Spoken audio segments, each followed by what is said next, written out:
Good morning, everyone, and welcome to our Siam Dimi webinar series. And this morning, we are talking about overcoming our inner fears. Before I start off with introductions, I just quickly want to do some admin. So first of all, welcome to everyone. And second of all, please feel free to pop your questions into the question and answer pane. And at the end of the presentation, we will be discussing the questions with our presenters and they will be giving their answers. And then I can go into our introductions. So first of all, welcome to Naya, our first presenter. She's the MD of the Thrive Institute and she focuses on facilitation on different people from all walks of life on how they can work together and thrive in the workplace. She has extensive experience with leading South African international companies, and her expertise lies in working with the full spectrum of HR value chain models, including people, performance management, rewards and recognition, career development, organizational change, redesign, team building, leadership management, talent management, industrial relations, and psychometric assessments. Naya has a special passion for young people and lives out this passion by providing lectures to students at the University of Johannesburg at UJ. She is a registered industrial psychologist and she sits on the boards as a non-executive director. Naya's major interests lie in subjects of inclusion and belonging, especially in the workplace. And she is looking into completing her PhD on these subjects. Welcome, Naya. And then over to Karien. Karien has been with us on a previous presentation as well. So welcome back, Karien. Karien is also a registered industrial psychologist with 18 years of experience, and she has a special interest in the impact of belonging and human connection on performance within organizations. So in short, Karien coaches and facilitates the human connection that is necessary to get the job done. She has a special interest and understanding on team dynamics, diversity, inclusion, conflict resolution, and having those courageous conversations and empowering leadership practices. Karien, together with Naya in the Thrive Institute, have the main goal to help people in organizations by supporting their teams and their organizations to foster healthy human relationships, and through that to become a high-performing team. Karien is also the spouse of an adventurous husband, and she is a mother to 3 very busy and beautiful kids. So with that, no further ado, let's start with the presentation on overcoming our inner fears.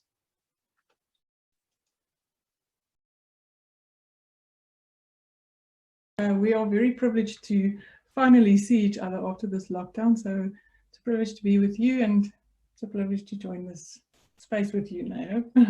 Hi. Hello, everyone. Thank you for having us. We are really excited to join you on this topic today. Okay. There you go. Mm-hmm. See.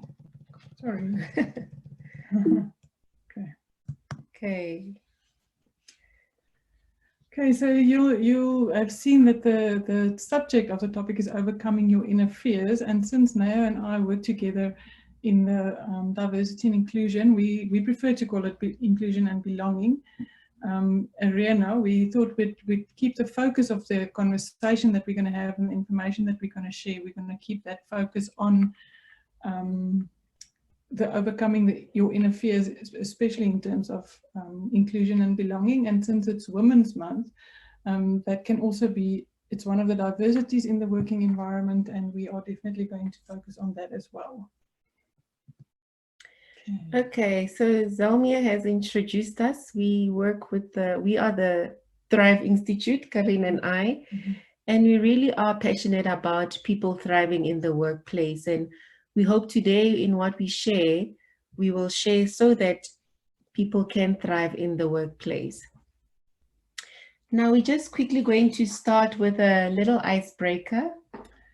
Yeah, so if you've got a pen with you in front of you, just quickly draw out these 9 dots like it is there on the, and then you can indicate in the chat pane if you found the solution. So if you've got a pen with you, please draw those 9 dots, and then you can connect all of the dots with 4 straight lines. Do not lift your pencil off the paper. Do not retrace any line. Lines may cross if necessary. Okay, so the directions again: connect all of the dots with 4 straight lines. Do not lift your pencil off the paper. Do not retrace any line. Lines may be crossed if necessary. So I'm going to give you just maybe a half a minute to see if you can figure it out. And then you can indicate to us in the chat bay. So we'd like this to be a bit of an interactive session as well. Is there a way, Zelmia, that we can also see the chat pane? Hi, Karien. Yes, you can. You can just go to the chat tab, either at the bottom toolbar or top of your screen. Okay, there should be next to where your share screen is. Okay, yeah, they're in the Q&A. There's a Q&A, there's polls, and then there's chat. Oh, okay, I see. There Thank we you. go, yeah.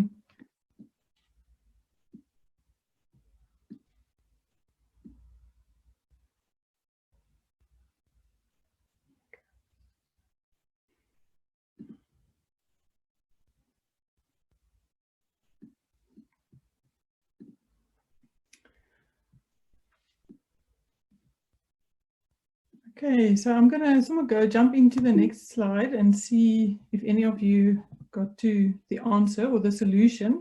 So the solution to this is step 1, step 2, step 3, and step 4. So the moral of this story is that we need to think outside the box.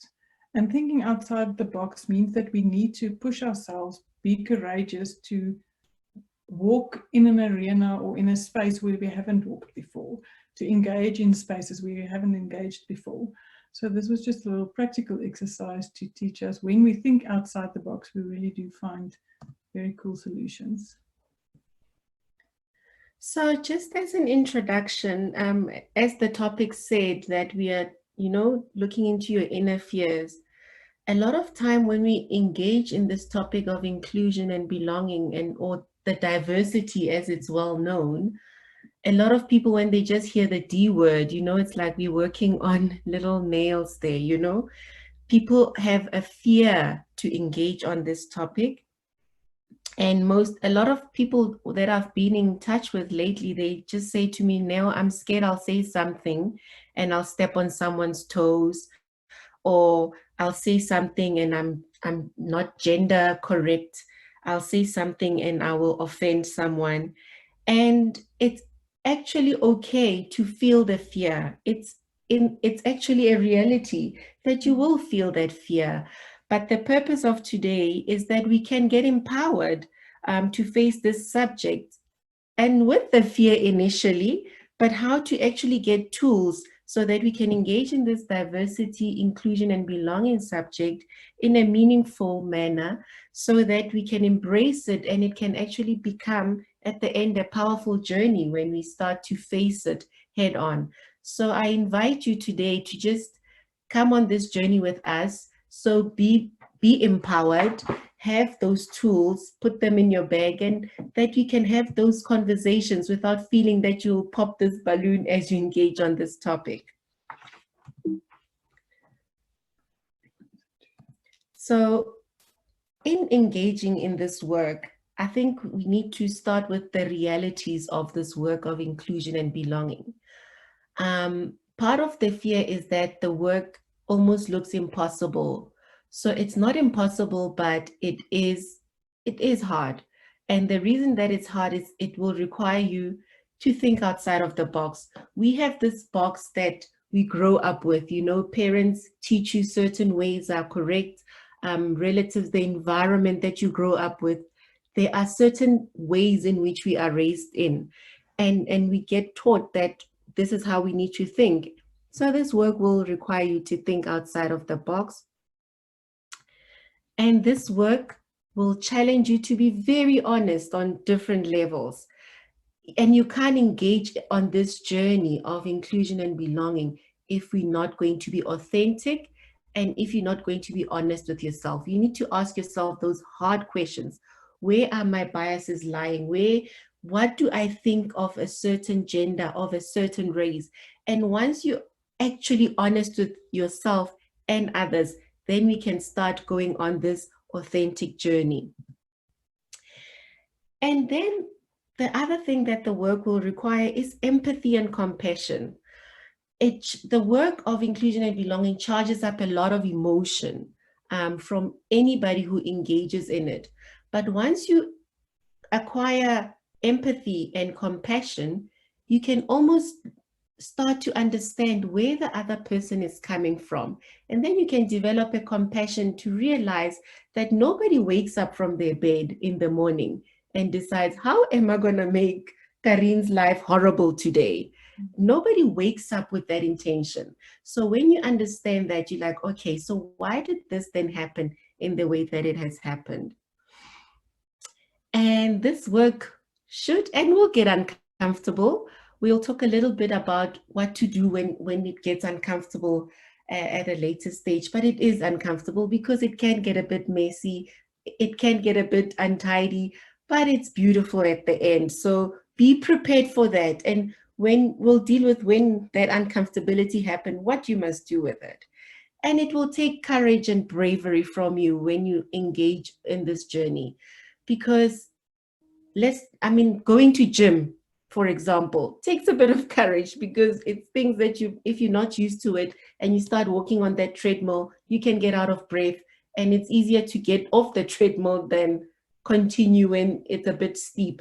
So it takes that courage to go beyond that comfortability and continue to greatness, really. So just the content for today's session, we're going to touch on diversity, and then we'll talk about then the inclusion and belonging and how to then reconnecting with each other. Initially, so when we spoke about this work, Karien and I worked together for like 15 years. Initially, we used to address we would call our presentations diversity.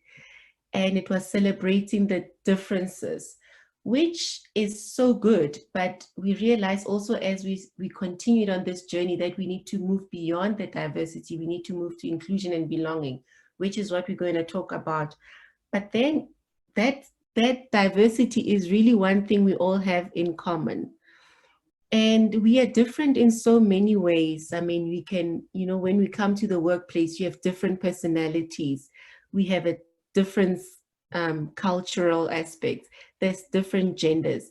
There's different races, different languages that we speak, parental statuses, values and belief when we come to the workplace. But can you agree with me that race is quite an emotive one, especially today in our country? But also on this platform, and because it's August month, we also know that gender in this industry is also quite a big emotive diversity in this workplace. So we will talk a little bit about how then to deal with the difference. We can celebrate it, and we've always been taught that we need to celebrate our differences. So we started celebrating, but then we realized, okay, there's a little bit of a celebration, but it comes with some hindrances. And how can we then overcome those? And that is when we're going to practice some inclusion and belonging. And with dealing with diversity, we need to realize that different is not wrong. So I've got a picture there. It says, just because you are right does not mean I am wrong. You just haven't seen life from my side. And diversity really just shows us that different is not wrong. It's just different. So if you can write there in the chat, what makes you different? What makes you unique? I would like to hear that from you. Maybe you're a woman, you're tall, you're short. Speak different languages. There's a lot of stuff, yeah, that is diversity. So we'd like to invite everybody here to just maybe share with us that what diversities do you celebrate, and how do you use it to contribute to the greater good? You don't need to share that if you don't want to, but we'd like to hear from you if that's possible. Right, so I'm going to focus a bit now just on the inclusion and belonging. So humans are inextricably connected. What is often the reality in our world is that that our belief in that connection can be severed. So the way we interact with each other, or when we get hurt, or when we cause pain or feel pain, we start to question that inextricable connection. Are we actually the same? Do we actually want the same? Because there's pain involved. So we're going to talk a little bit about the impact of exclusion before we get into inclusion. I want you to think of an event in your life, maybe school, family, sports, or friends, or teens, or work, where you felt excluded. What was the time? What was an event? Maybe you were not invited to a party. Just think of a time where you felt excluded. If you've thought of that time, maybe I would like you to just put in the chats there, what was the emotion that you felt when you were not invited, or when you excluded from a first team, or when there was drinks after work and you were not invited? What was the feeling that you felt when you were not invited?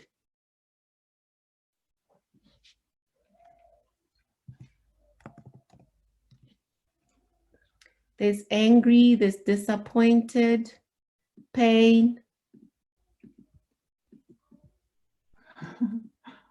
hurt and angry, mistrust, rejection. Not good. Not good. Not good at all. Okay. Not good enough. Oh, not good enough. Yeah. You can keep them coming. I'm going to, that's fine. I'm going to continue.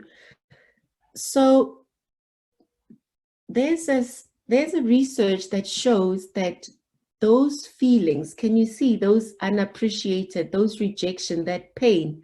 So when we experience social pain, so that when you're not invited, when you're not included, when there's a meeting and they kind of not invite you, but you hear it through the corridor. So that's social pain. If you can see at the top there on the brain, it triggers the same feeling that you have when you're experiencing physical pain. So exclusion, I think we're not aware that the damage of exclusion, what exclusion can cause. It is exactly the same trigger on the brain as physical pain. It's like someone slit you on the wrist. So if we can be aware of what social exclusion does, that it actually impacts like physical pain, we will really not be engaging in exclusion that much. So we're going to talk later about those, how to get over it, but also what causes those exclusion measures. So in the past, we used to have overt exclusion. You know, we used to exclude based on race, based on gender. And then the law took care of the ones that we see, you know, we need to include women, we need to include Black people, we need to include all genders in the workplace at different levels in the workplace. But then what the legislation does not take care of is what we're now talking about, is the microaggressions and the biases. Sometimes we're not even aware that we're doing these things, excluding people. And that's what we call then the microaggressions. It's those, especially those nonverbal slurs that happens, the environmental snubs, the insults, intentional or sometimes even unintentional, you know, you'll just hear someone saying, ah, women are like this, ah, black people are, well, that's actually overt, but you know that, oh, we didn't invite you, we didn't realize we didn't invite you to the lunch. No, the golfing thing on Friday afternoon is just the people that goes. So it's really those non-verbal things, the microaggression, but there can be a conversation. After the conversation, you just feel, man, this conversation didn't treat me so well. And you're like, I just can't put my finger on it. And a lot of us, we don't even have language to even talk about what made me not feel so good about that conversation. What was it that just happened there that didn't leave a good taste after that? And that's when we start that exclusionary measures, and where we need to get empowered in conversations to build a trust with our team members to say, you know, that conversation did not feel me leaving well. I'm not sure why yet. We can unpack it. And these are the tools that we will share today on how to then go forward in that. So those are the microaggressions, and exclusion can have a negative effect on, as we said, psychological and physical health, whether it happens overtly or covertly. So we've got a lot of those realities in the workplace where we feel excluded, and it shouldn't be like that. I think one of the stuff now that also definitely happens in terms of a microaggression that we don't realize is language. Can be extremely exclusive. The moment people speak a language that someone that's in the vicinity or part of the group does not understand, it immediately excludes. And we don't always think of that because we are comfortable, obviously, especially if we have a conversation where it's light and we want to express certain emotions, it's just easier to do it in your mother tongue. Okay, and then we just want to quickly look at, there's so much detail that we can go into, but unfortunately we don't have too much time. So I'd like to just touch on the biases. In layman's terms, we talk about biases as stereotypes. It's beliefs and thoughts that we have that's below the conscious level. So you grew up in a certain way, people talk about things in a certain way, and it makes you believe certain things. So I'm going to use an example. When I was flying from Oranjemund to Cape Town once, and the pilot got onto the plane, it was a female pilot, and my first thought was, oh heck, how am I going to get alive to Cape Town? So that's an example of an unconscious bias, even towards my own gender. I had that bias, and it forms over many years. It forms through casual conversation that people have about, you know, taxis don't drive well. Those kind of things is stuff that people say in jest or in general in conversations, and it ingrains a certain story in your brain. So we'll talk about the neuropsychology of this just a little bit later. So keep that in mind in terms of neuropsychology. Your brain develops shortcuts. So in essence, we have a lazy brain. So we want to go to the quickest and fastest solution for things. And then the types of unconscious biases is as you get the halo effect, where you've had a positive experience with someone or something very recently. So you tend to think then more of that person or that event than is necessarily the truth. We also have the horn effect, which is the opposite of that. When you have a bad experience with something or someone that is dressed in a certain way or looks in a certain way, then it's almost as if your brain generalizes that all people that look like that has flat noses or have big eyes, will do this specific thing to me. And then there's confirmation biases. That's where you actually look for confirmation that what you believe is actually the truth. So you have a bias that, for instance, all big dogs bite little children. So the moment you read about an article in the paper about a big dog that bites little children or bit a small child, then you will use that as a confirmation bias. See, I've always been right, and then you'll tell your kids probably, we're not going to get a big dog. And then in attribution biases is where we try to find reasons for our biases, almost try to say that the reason I have this bias is justified. So almost looking for justifications for the biases that we have. And we all have that. And both May and I will share a little bit later of our personal stories around that as well. I think also just that I see the comments, Prof. Selo, you say you sometimes hear words like, we didn't think you will be comfortable in such a setting. So that plays into those biases. Well, we didn't think you were going to be comfortable, and there we go. Yeah. So it feeds into that. Yeah, and I think what we can learn from conversations like this now is to then rather ask the question, would you like to come with and see what it's like? And that would be then inclusion, where we want to get to. Yeah. Don't make, and I think also we'll just give at the end where we do practical examples. When you are faced with such a situation, Rita, also see where your previous employer just said, do take notes, and that time you're a qualified engineer and all you're doing is taking notes. Just asking the questions. We will get to those examples because we can't leave it, but we also don't want to address it in a way that will not be productive. We all want to win-win in the situation. So we need to find a way where we can actually make this less and eventually not happen in the workplace. So a lot of times when there is, what with the bias and exclusion, what it does is, everybody says, no, we need equality. And everybody says, but we need that one crate. If you look on the left there, that is equality, one crate for every person. But what we actually saying, we need equity. That, we at our country now, where we are currently, we need to make sure that the short guy has 2 crates so that they can see the match. There are things that we're gonna need to do, and that is doing inclusion, not practically, but doing inclusion intentionally. We need to intentionally include. Inclusion does not happen automatically because of what Karien just said, that our brain is lazy. It will always go to what is comfortable.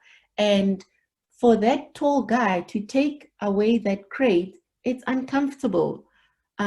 So we need to do that work where we say we need equity. But later on, I'll share a slide of where we eventually want to get to. Now, first of all, in doing the work of inclusion, we need to realize that inclusion is a cognitive behavioral process. We learned this from one of the ladies we look up to, Nene Molefi.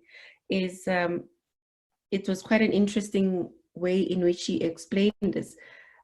So what this actually says that all of us are raised with information in our brain. We get information, we call it the head, the heart, and the hand process. What we do is a result of what information we have, which then leads to how we feel about it, and which will then lead to doing and living a certain way. So if I believe that all Black people are lazy, I've heard it somewhere. Someone has told me about it, and then I developed a feeling around it, and then I act a certain way. When I see a Black person, I'll think, oh no, there comes the lazy person. We were saying there's an example of if Karien and I walk out of a shop, then the alarm beeps. Guess who will get checked first? And the assumption that the stealing has happened. And all of that is really just information we receive as we grow up. So we'll need to get different information, we'll feel differently, and we'll act differently.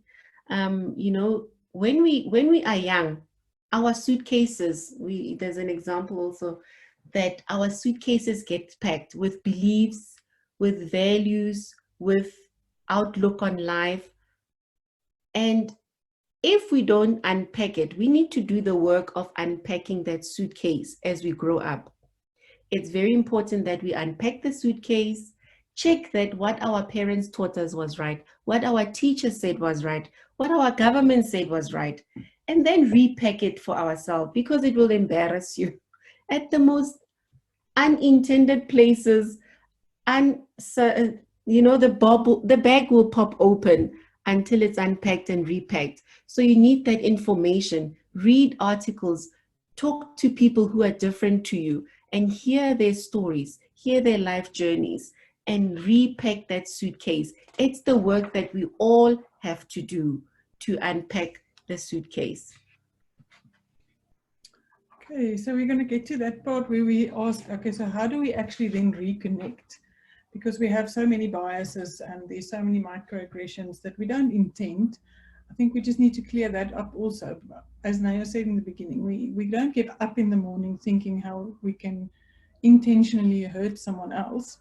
But because there's so many things in our minds and in our brains happening, we need to just become aware of it. And that's that intentional choice to reconnect. So I'm going to share a bit of information. I'm not sure who of you attended the webinar that I presented with Zelmia. I had a little role to play in Zelmia's great presentation. So I'm just going to recap some of that information with you. So in our brains, we have, you'll see there right at the top of your brain stem is 2 pink dots, which we call the amygdalas. And that is your limbic system. So it's your emotional reaction in your brain. So when you, that's the thing in your mind that warns you whether it's safe to engage or not in an activity with another person. So that's almost the warning signals in your mind. And then that is an image of your prefrontal cortex. So what's important about this is that your amygdala regulation almost hijacks your prefrontal cortex. So when you are in limbic mode or amygdala regulation, it's difficult to think rationally, to intentionally choose the right thing to do.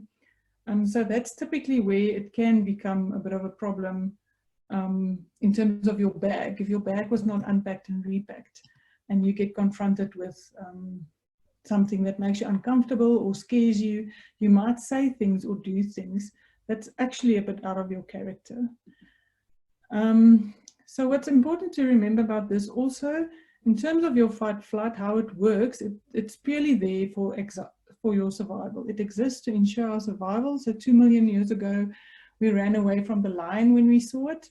In today's world, it's much more social interactive. And then we evaluate every social situation by asking unconsciously. So we're not conscious about this thing that happens in our brains, but our brains unconsciously ask, how important is this for my survival? Does this make me belong? So those are our 2 primitive needs. Most primitive needs is survival and belonging. And belonging comes second because that's a way of surviving. We cannot survive on our own. And then also asking the question, is this me? So whatever is happening here, does it align to my values, what I stand for, what I like to do in life? And does this give me meaning? So whenever I'm involved in an activity, do I feel that it contributes to the greater good? And if the answer to any one of those 4 questions is no, you are going to feel uncomfortable and you're going to not want to engage. So you're going to feel a bit sweaty on your forehead, or your stomach is going to turn.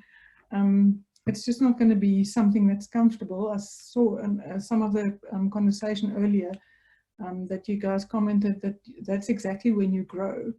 And I agree with that. So that's where courage comes in. Courage is consciously overriding the uncomfortableness we feel and engaging anyway. And by having courage, we actually learn. So I want to just take you back to the theory of Susan David. Please write down her name and go watch her TED Talk. And if you can, buy her book.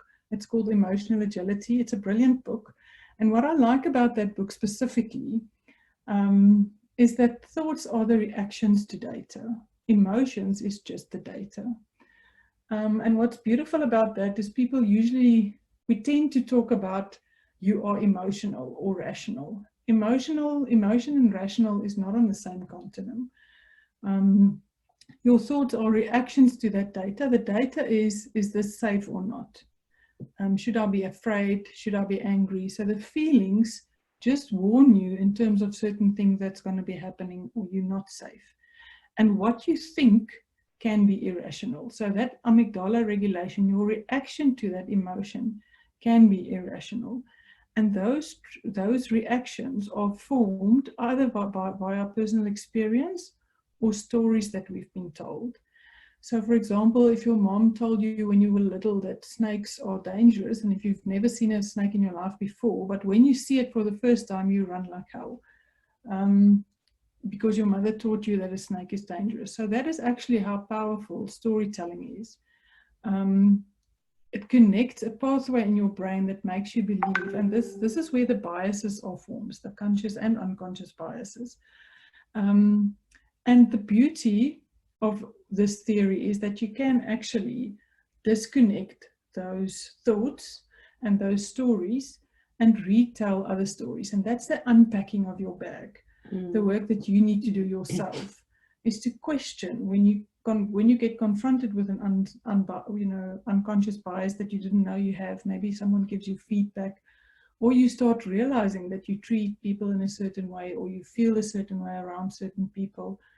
Then you can start working with it, and you can actually physically disconnect those neurons that tell you that story and reconnect them in a different way. And that then takes you to the rational, which it makes it more easy for you to then act appropriately in terms of what the emotion is that you are experiencing. So the triggers that are in your amygdala mostly is anger, fear, and pain. And those three are very connected. So a lot of the times it's easier to show anger than pain. So our reactions is mostly because of pain, but when we interact with other people, we tend to show it as pain, as anger. It's just an easier emotion to confront. So how do you move from amygdala to prefrontal cortex? I think that's the tips that we want to walk away with. So social safety is very important. You need to have an environment where you know what your identity is, if it's in the work environment or in your family or in your circle of friends. Who am I, and what is it that I bring to this circle of friends or this working space or this partnership that I'm in? And does it give me meaning? Do I actually see that the role I play contributes to the greater good? And if those two things are there, then you have that experience of belonging. So social safety, I wish I can stress enough how incredibly important it is to have a social safe space. And I think if we look in general in South Africa today, a lot of us are by default almost in fight-flight mode, because we can be found guilty of something. If you're a black person, you can be found guilty of being lazy. If you're a white person, you can be found guilty of being a racist. If you're an Indian person, you can be found guilty of being corrupt. So there's certain things that people connect to, certain things in people. So we don't necessarily feel socially safe when we step out our front doors, which inhibits us to then focus on working with our prefrontal cortex, where we can be innovative, problem solving, and creative. So we need to start working with these emotions so that we can really start to get into problem solving, creative, and innovative mode. Start working together. And then what can you do as a person individually? Okay, so the first step is always self-awareness. And it can be a very painful process to become aware of. So this is not about being a good or a bad person. This is about confronting those unconscious biases, the stories that were told, or that is still being told in the news or in family and braais, next to the braai, to become aware of the things, and then become emotionally agile. So know that when you experience emotions, it's just warning you, is it safe or not safe? And do some fact checking, especially in terms of the self-awareness. The moment you become more self-aware, you can actually I can ask Naya, would you like to come with us? Instead of just assuming she's not going to be comfortable in that setting. Get yourself an emotional buddy that can give you feedback on these things.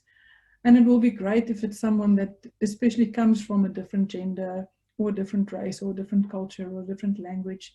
If you have someone that sits on the other side of the table, the feedback that you get on your unconscious biases is so much more powerful and richer. And what you want to do in your interaction with people is you actually want to trigger someone else's mirror neurons.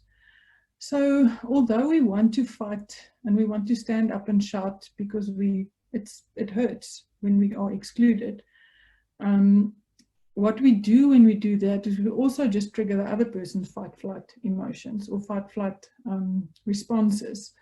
But you'll see right there in the middle of your amygdalas, there's a little space in your brain where your mirror neurons lie. So that's where your capacity for empathy and compassion lies. Yeah, so there, sorry, I don't know if you can see my little pale key, but it's there right in the middle of the two amygdalas. So it's all of the emotion there together. But your mirror neurons actually lie in between that. So what you want to also do when you interact with someone else is to connect with that empathy and compassion, rather than flaring up, having the fight-flight emotions flare up. Time out is a very, very effective way to say, okay, let's just take a break from this. It's a very difficult conversation or difficult interaction. Let's both go have some coffee or walk around the block and make sure you circle back later. That's just the catch in time out. People tend to then not come back. You have to go back. And then the other thing that you can do is make sure that you fit, that you sleep enough, that you eat healthy. There's so much information around that. Practice some silencing the mind. All of those things helps your brain to not be in amygdala regulation, but to rather be in prefrontal cortex regulation. So the fitter you are, the more sleep you get, the more healthy you eat. All those things have an impact. And then I'd like to share this very practical tool with you, SCARF. So before I go there, I just want to share that we also attended a webinar from the Neuro Leadership Institute. You can also look up them, both Neurozone and the Neuro Leadership Institute. You can check up online. So they define inclusion as having a voice at the table. So legislation, employment equity, all of those laws that we have in the country actually allows people to sit at the table. But true inclusion is when someone actually has a voice at the table, when they know that when they speak, they are going to be heard, and they are going to be taken seriously. And there, specifically there, we have so much more work to do, is to really make everybody feel that they have a voice at the table. So that's that conscious decision that we make every day to include people. The SCARF model is a very cool, I don't have another word for it, just way of identifying why you are triggered in a specific way. So your status as a human being, am I respected and valued for who I am? So any one of these things can actually trigger those, the fight-flight emotions in your brain. And if you can identify which one of these was triggered in a certain situation, you can actually deal with it. So that's the beauty about behavior. Behavior is things that we can confront and that we can change. So was your status threatened in a specific situation? Did you feel respected or valued? Is there certainty? Am I in the loop? Do I know what's going to happen to me? And I think in this whole COVID situation, if you think back to the beginning of it, certainty was definitely very low. So I think a lot of us felt out of the loop, not knowing what's going to happen. It really does rock your fight-flight boat in your brain. Also your autonomy. Am I given choices and control? Is that being threatened? Relatedness, that's that do I belong? So not do I fit in. When I fit in, I'm part of the group because I'm like the group. When I belong, I'm part of the group because I contribute with my individuality. And then the fairness as well. Do I get the credit and opportunity that others do? So is everybody included, and does everybody have the same opportunities? Okay. So we're almost done with our part of the presentation, and then we're going to open it up for some questions. Naya? Yeah. So we love Brene Brown. I think most of you are familiar with her work. And she says then when you are trying to get into this inclusion conversation, when it gets uncomfortable, she talks about that you can rumble with vulnerability. What's a rumble? She calls it a rumble. A rumble is a discussion or a conversation or a meeting defined by commitment to lean into that vulnerability. So it's uncomfortable when someone gives you feedback that I didn't like it when you invited me to the meeting and I was an administrator. The assumption was that I will be the one taking notes, whereas we are all engineers. It's giving that feedback. Obviously, when someone gives you that feedback, it's uncomfortable. When someone says, why didn't you invite me to coffee? It almost feels, it's very uncomfortable to be confronted with that. But I mean, if you're just asking with that with curiosity, and she says, stay curious. So you're not asking it with obviously there's pain there, but now with what Karien has just showed us, you're just asking it so that you can get to that performance status. So you stay curious and generous because you know this person is going to mess up. I think let's just be clear that in this conversation, be prepared for everybody to mess up. So extend grace or generosity that there is a mess, as long as there is authenticity. I think that is the most important thing.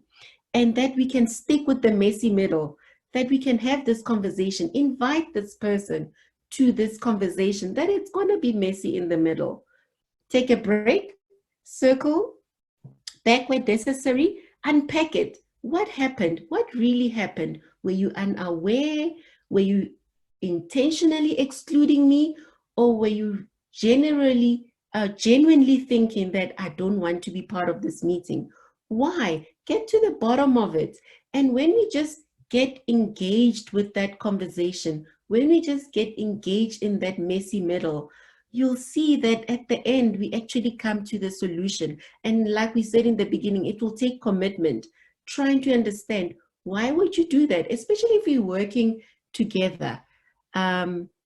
We want to know, we want to be authentic enough to understand, why would you do that? And I think we must also make commitments or have those commitment charters with our colleagues that we will be authentic. And that when I am saying something wrong, it's okay as long as I want to get to the solution of it. And that's what Brene Brown talks about with rumbling with vulnerability. Yeah, well, before we go to the next slide now, just going to engage with Regina in terms of the status.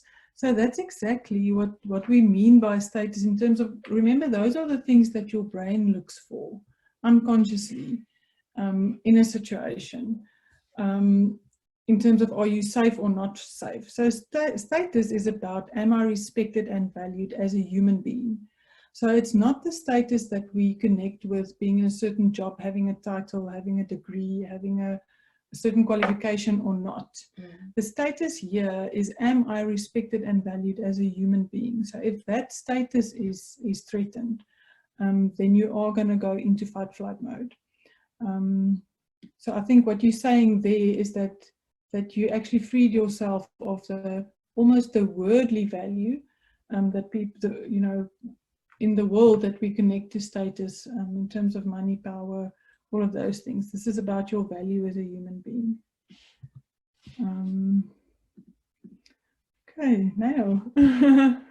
And so I can't remember, someone said equity is leveling the playing field, and that's where we need to be right now as a country. But I'm hoping, Karien and I have this dream that eventually we will have liberation, that we will actually not have any barriers, that we will all see as we are, welcomed at the table as we are, with no barrier, with nothing. But before we can get to that liberation, we will have to get through all these steps. But we are hoping, and one day we will get to that liberation. So we just want to end our presentation, the formal part of it, to say that diversity is truly the one thing we have in common, and we need to celebrate it every day, but not blindly celebrating it. And we're asking you to authentically get into those messy conversations, ask with curiosity, and listen with generosity, so that we can just walk a mile in each other's shoes and understand that why are we hurt? Why are you hurting me? And how can we solve this and going further? Because we all want to come to a workplace where we can work together and be happy. Now we just quickly, with the time left, we're just going to move into some practical questions that we normally get when we are doing this work. People ask us some questions or ask some questions. So we'll start with some questions, but you're welcome to ask more questions in the Q&A. Then if we've got more time, we can answer those. But we'll start with the questions that we have now, and we will just hopefully address the big glaring questions. Okay, yeah, so now what I would like to ask you first is, what was your inspiration to change? What inspired you to face that inner fears and actually confront them? Okay, so I think to start with, let me just say what was my inner fear. Just giving a bit of background on how I grew up. My parents were in the apartheid era. I also experienced a bit of it towards the end of before 94. And even today, my parents tell me, you know, when I want to say to a white friend of mine, give them feedback or say, no, that's wrong, my mom will be like, yeah, you don't talk to a white person like that. Know your place kind of thing, you know. I'm still having that being said in my ear. Sit down, say thank you, clap hands, and you don't belong at the table kind of thing. So for me, what I realize is that if I continue with that, I'll continue to feel inferior in the workplace and therefore not bring the full me to the table. And I also don't want my children to feel inferior based on their skin color. I want my children to be contributors because of who they are individually, as individuals. So what inspired me to change really is the future that we want for our children. We all want our children to live in a world where they can contribute as themselves. Yeah, and what inspired you to change? Yeah, I think now I've always been someone that really want to connect with people and stand in relationship with people. So somewhere along the line, I started realizing that there's a heck of a lot of people I'm missing out on because of unconscious biases that were formed in my life. So I think that definitely motivated me, that need or that want of me to connect with other people and the missing out. So I always use you as an example. If I didn't change, then I definitely wouldn't have had you in my life. No. So Karien, just another question. How did you become aware of your own biases? So I think that's also part of that process now, is to start realizing what is the emotions that you're feeling when you are in certain situations. So that example I used earlier when I said that I questioned whether we will get safely in Cape Town because the pilot was a female. That was definitely one of the, when we were in the air and flying and everything was fine, I realized I actually questioned someone that's from my own gender. And where does that come from? And another example that I want to use is a couple of years ago, I had to go draw money very early in the morning at 6 o'clock, and it was still a bit dark at the spa here close to where I live. And right next to the teller, there was 2 black men standing, and I was very scared. But I went through it and I drew the money anyway. And when I turned around, my eye caught both of their eyes, and I realized these are such good human beings. I was able to see into their eyes, and I realized that it was another bias that I had, to be scared, for instance, and that stories that's being told in the news, the way the stories are being told. And when I confront that bias, I can actually start working with it and asking myself certain questions, but also then engaging with the people, saying hello, how are you? And then you start actually reconnecting with humans in that way. So I think you start becoming aware of it the more you read up, the more you interact, and then you get into situations where you really become more aware of what you are experiencing. So you're talking about that head, heart, and hand. It's the information that you received, and it formed a certain feeling, and therefore you acted then in a fearful manner. But then you got new information and you realize it's not actually correct information I received. Therefore, then you felt differently and then you acted differently. Yes, definitely. So maybe just one more question for you now, and then please put some questions in the question pane for us as well. I want to ask from you, Naya, what benefits is there in acknowledging our privilege? I think when, privilege is an interesting topic. We can also have a whole presentation on this. But, a lot of times when you are privileged, you don't realize your privilege. You don't know that it's a privilege. You think this is normal. This is how life works. This is how it is. When Harry and William grew up in the palace, they thought this is the way of life. Everybody kind of lives like this. But when equality comes to privilege, it will feel like discrimination. I always say this, when equality comes and talks to privilege, it almost feels like you're taking away the bread that someone has always had. But we need to realize that it's like an ocean. Equality is like an ocean. There's never an end to it. If you take water, there's enough water for me, there's enough water for you. We can all have a seat and a voice at the table. So in acknowledging the privilege is actually realizing that we can all have more together and we can really truly do better together. It doesn't end. So that, I think that's the benefits, that we can actually do more when we recognize our privilege. And when someone calls you on your privilege, I think that's where the fear also taps in. It's not in making you feel embarrassed or fighting with you. It's just realizing that this is a privilege because you grow up with it. You're not aware of it. So when I tell you, I'm sharing my life story with you. I'm not saying feel guilty about it, first of all. I'm not saying you're a bad person for being privileged. I'm just enlarging your viewpoint. The lens is much bigger than your own lens. So when I'm sharing my lens, you now have a big viewpoint. You see life from your point of view, and then you see life from my point of view. And that's what the benefits of acknowledging privilege are. I think, Naya, what confronted me the most with that was, I think my biggest realization, let me rather use that, is that talking about my privilege is not an accusation. So it doesn't mean that someone accuses me that I didn't work hard for what I got. So for instance, we both have master's degrees. Someone is not accusing me that you didn't work hard, you just got the master's degree on a plate. But they just maybe focusing reality in terms of you were included in the opportunity to do a master's degree.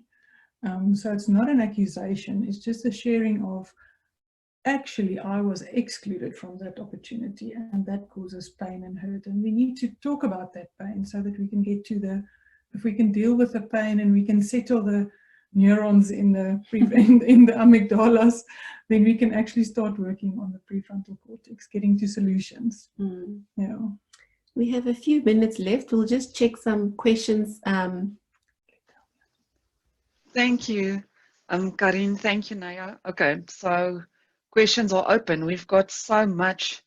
I think I'm going to start first with I think the first one, that will be the introduction to the Q&A, and that is, why does exclusion happen? We've had this question twice, I think now.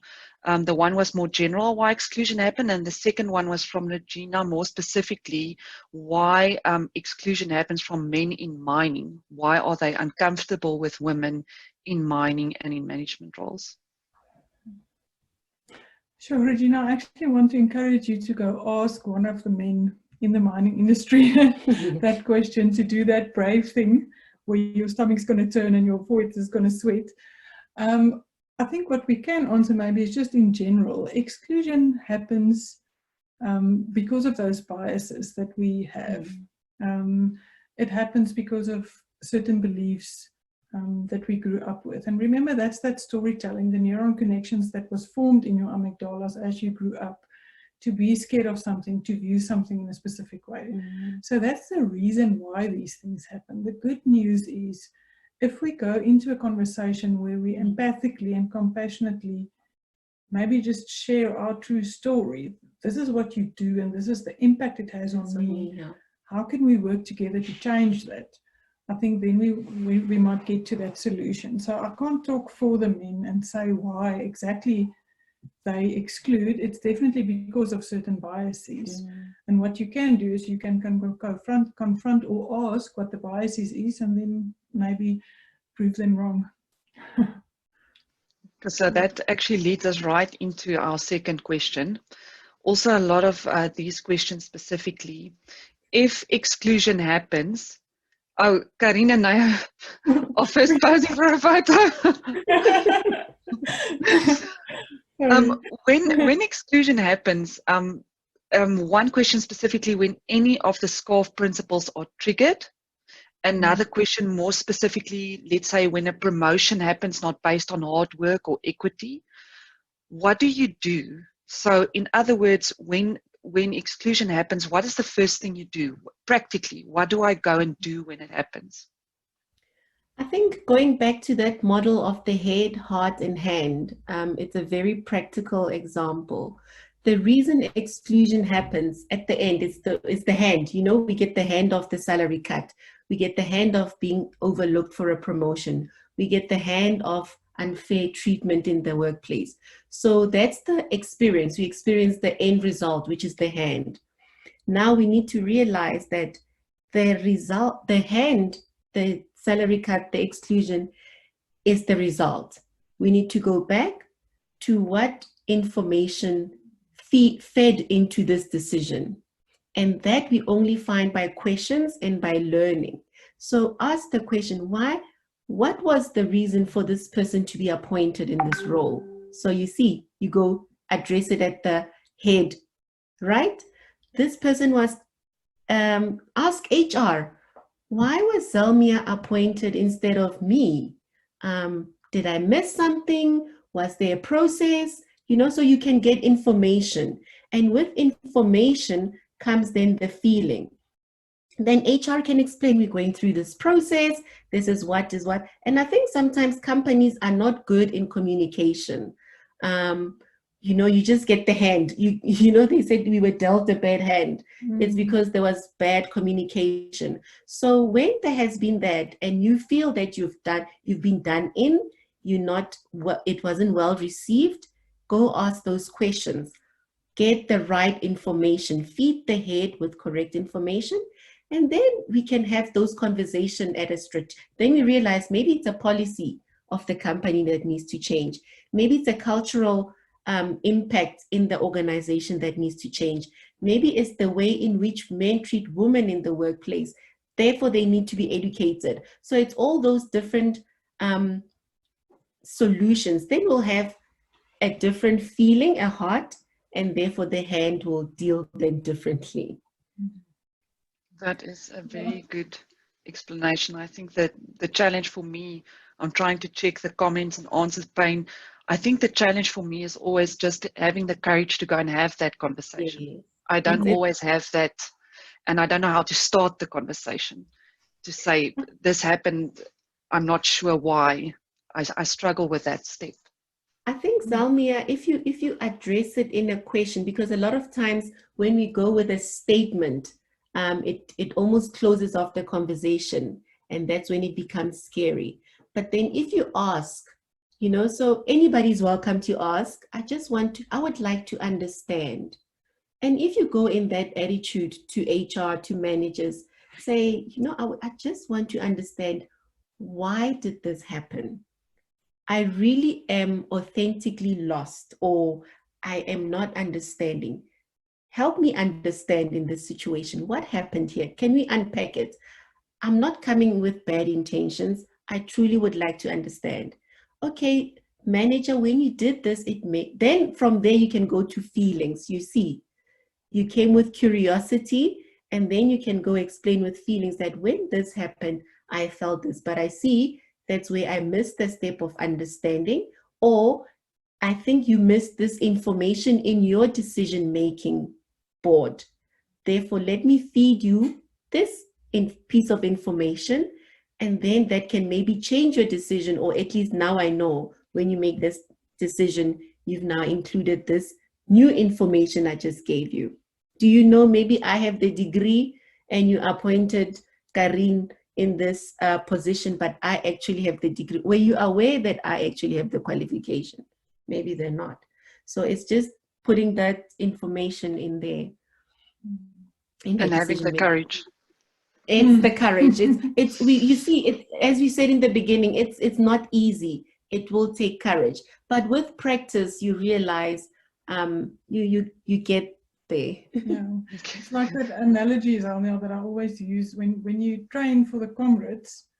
It's not that, it doesn't mean you're not going to sweat, and it's not going to be tough at times. It's still going to be tough, and you're still going to sweat, but because you are fit, you're able to finish the comrades. It's the same with the emotional stuff, and it's the same with courage. It's always very daunting the first time, but the more you do it, the better you become at it. Expand your language. Read books like Emotional Agility or Dare to Lead from Brené Brown. Read those books because it gives you the language that will probably draw more on someone else's mirror neurons than it draws on their fight, flight, or flight. Yeah.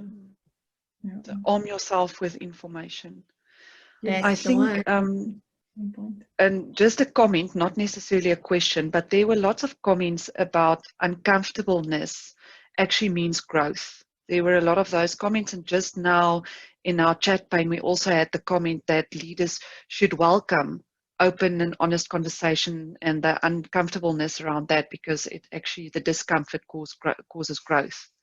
So I think those were very good comments made by our participants. Then maybe a little bit of an uncomfortable question, which coincidentally in my life I also experienced once, and I didn't have the courage to have the conversation, so I just let it go. It's around, you know, inequalities around being pregnant women, especially in mining, even going as far as certain privileges being taken away, salary cuts. What is your course of action? Where do you go when something like that happens? Is it HR? Is it your manager? What do you do when you see this happen? So I do think you need to involve your manager and HR. But once again, I read an article a couple of months ago, I think it was in Harvard Business Review, where someone actually confronted the whole legislation. So I think it was in Europe somewhere, where they started giving dads maternity leave as well. So because the maternity leave of the dad was equal to that of the mom, it immediately got rid of the discrimination against the women when they were on maternity leave, because there's now equality in the maternity leave. So now the dad is also at home for 3 months. So now you don't only lose the women, you also lose the men, for that 3 months. So if we can go back to legislation, see, these are also the stuff that we need to get out of the box from. So if we can start having the conversation with HR and our manager, sure, but if we can take it to a point where it actually confronts legislation to see how we can make it more equal, then it will definitely result in, it takes time for these things to change, but it will eventually change the biases, the unconscious biasness that those legislation actually creates. Because the legislation is 3 months pregnancy or maternity leave, there is that unconscious bias of, I'm not going to have someone that's productive for 3 months.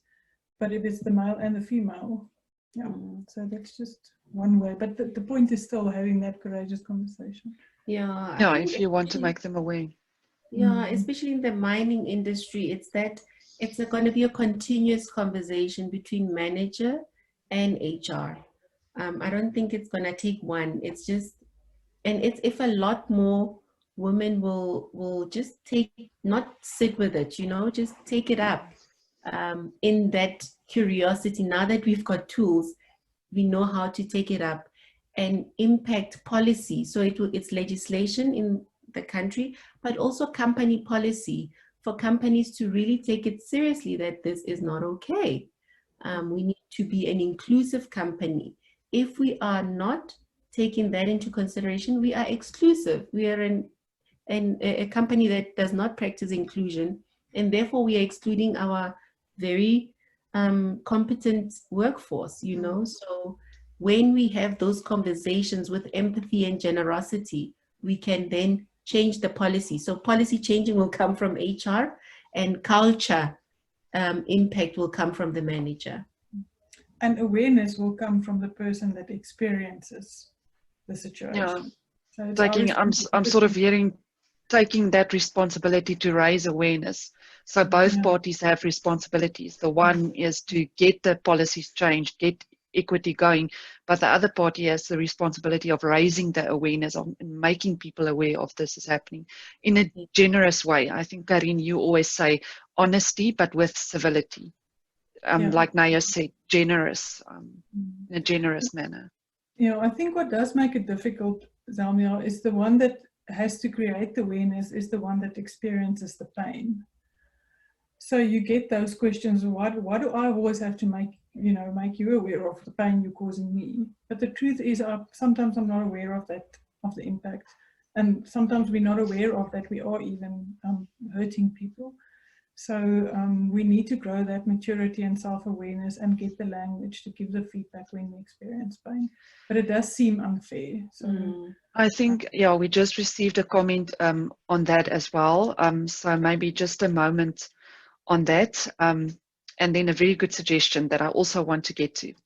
But the comment that was just made reminded me of the book that Naya mentioned on Nene Molefe, on the diversity and inclusion, where she said you might feel as a Black person that people always think you are less intelligent.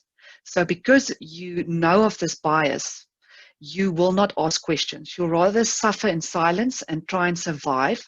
And at the end, if you don't survive, you actually play into that perception that Black people are less intelligent because you didn't ask the questions, because you didn't want to play into the bias to begin with.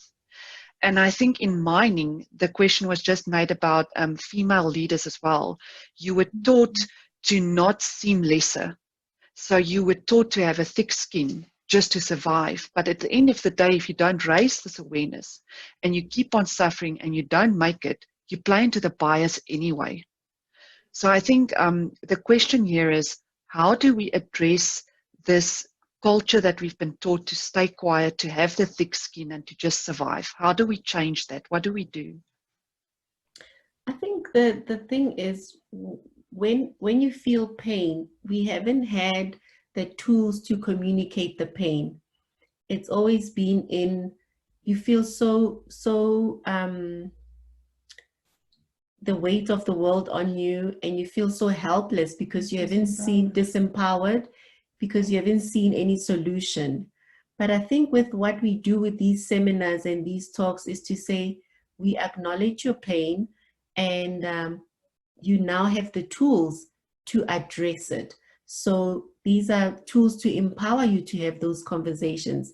And it does get tiring to always be the one who's always having the conversations. I always say, once you are aware, when you're the one causing the uncomfortability, it is your responsibility. You've got now the privilege. It is your responsibility to make others feel included.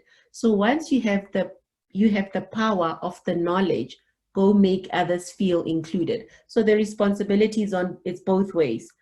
Make others feel included when you have the power. When you don't feel acknowledged, you have then the responsibility to communicate that, and now you understand that it's painful, but now you've got the tools if you want to win the war, how to do it. And I always say, when you don't have the tools and when you don't have the information, go on. People experience pain in different ways and they show it in different ways. Also because now I'm privileged with this information, I don't blame them. But then I always say, if you want, it will be helpful. If you want a certain outcome, here's a little bit of a shortcut we're giving you. Play to the mirror neurons. Play to the prefrontal cortex, compassion, empathy, but go ask the questions. Go have the conversations. But we're just saying to you now, this is how you will win it with these tools. Yeah. With these tools, I remember when I asked Karien, what is this going to be about? She said, Zalmia, in short, this is about compassion and about awareness and, you know, the generosity that you've mentioned, Nayo, trusting in people's good intentions. Maybe that will pave the way for connection in the work environment. I think maybe our last question for the day, it's more of a comment, but I like this one because I had it on my list as well, is now, how do we start the conversations going forward? This question specifically was in mining, leadership in mining, but I think in all industries. What is the first step to starting these conversations about diversity and inclusion? Sure, Zalmia, I think the most important part of this is to have all the diversities in the room. So up to now, we've had conversations, women in a room, men in a room, Black people in a room, old people in a room, young people in a room. We're not going to change it that way. So we need to start to have inclusive conversation so that everybody at the table has a voice. So if we can start in these little groups, so that, and keep the groups small so that the social safety can be safe, people get to know each other, they get to understand each other's stories. So sharing the storytelling, I don't know if you've seen, there's this drive that started, I don't know where it started now, but it's like, they call it the human library now. It's actually very cool. So you can book 20 minutes of someone's time, like taking out a book in a library, where you have a conversation and you ask questions about that person's life experiences. So you can, and you can book that time from someone in Brasilia or your next door neighbor, and then you sit down and have that conversation. So there's a lot of drives and initiatives in the world that's actually creating space for us to reconnect. But I think we are missing it currently with too many of the same in one space and not having the diversity in the same room. And I think also, if when you do see exclusion, now that you are aware, don't let it slip. When you do see exclusion, ask the question with compassion and generosity, and see how you can make that space an inclusive one. Let it not be found of you when you have the information, because now you have the privilege. Don't now be exclusive. At a party, at work, when even in a kitchen setting, you know, we're having a break and we're just chatting, people are like, but we're speaking our language is during tea time. That's where the social exclusions will happen. Speak the same language. If somebody was not there and you're speaking another language and they come, change the language. Speak a language that everybody will understand. And those are little practical things. When there's an afternoon tea, invite people that you don't normally invite, golf or Friday drinks, invite them and let them say no, you know. And also just find out, why would they not want to come? Is it not you don't do Friday drinks, or you think you'll be excluded? And also ask for feedback. Sometimes it also is beneficial to ask for feedback from your people who report to you, your friends. Say, give me feedback when you feel I've excluded you in any way. And also ask if it's okay for you to give feedback to your people that are around you when they do act in not an inclusive manner. Ask if it's okay, can I give you feedback next time I feel that you're not including me? So it's going to be a continuous conversations, but those little practical things that you can do. And hopefully the culture will spread bit by bit, but definitely going somewhere. And obviously the organizations need to do other drives, but then you as an individuals, those are the small things you can do in your space and your team to make people feel included. Yeah. I think the comment was also made to say, do you do panel sessions? Do you do forums? So I think this is a good answer. Just start by yourself and your little team first. And Karien, I think also a good answer to say, if you go into forums, make sure that it's a diverse group that attends the forum. And then I think I also want to say, Carol made a good comment to say, you guys should do the rounds with our national sport teams as well. I think, Carol, if I understood the comment correctly, that's a great compliment that you just gave Karien and Naya. And we'll ask them if we can join them.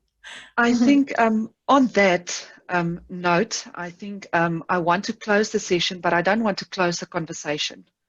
So I want to say that you have Simon's contact details, and we have contact with Karien and Naya, and Procello is driving the Sim Dimi, diversity and inclusion movement for us. So we want to keep the conversation going. So if there are any more questions or suggestions on topics for forums where we can include the men, the black, the white, all of us together in one room, please keep the recommendations coming and the topics coming, and we will definitely try and keep the conversation going. And then to Karien and Naya, thank you very much. We appreciate your time, and we appreciate what you've done here today. If you look at the chat pane comments, you'll see a lot of comments that say, you've opened my eyes, a thought-provoking talk, never thought of it this way, a lot of moments. So thank you. Keep the conversation going, keep the good work going. We appreciate. Thank you very much. Thank you so much. Thanks for the opportunity, everyone. Thank you. And thank you everyone for attending. Keep well. Thanks. Bye. Bye.